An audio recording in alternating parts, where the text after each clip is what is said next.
State officials say that $20 million will help 56 dairy farms. The money is earmarked for projects that will bring these farms into compliance with state regulations on manure storage. But as News Channel 2's Audrey Russo explains tonight, the state's funding doesn't go far enough in funding these mandates on local farms. Despite the predictable schedule cows follow, cows are making manure 365 days a year. Dairy farmers are never quite sure of the regulations New York State will impose on when they can spread manure.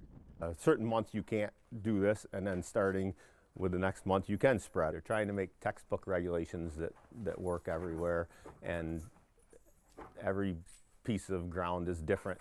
And when an operation houses more than 300 cows, farmers are required to find a way to store the manure.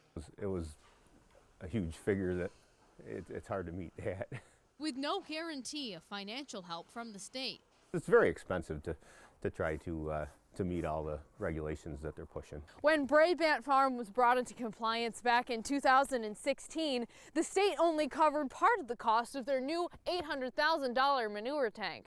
A lot of the regulations are made from people that sit in an office. Under regulatory conditions that make a dairy farm hard to keep open. There's only a quarter of the number of farms around now that were just 25 years ago. Farmers are not without some power. Through their groups like Farm Bureau are vocal about this to the state legislators, and that's, I think, part of the reason that some of this funding has come about. Especially those who learn the trade in agricultural school. A big part of our education is that if you can keep your costs at a lowest, then you'll be able to make it. In Verona, Audrey Russo, News Channel 2.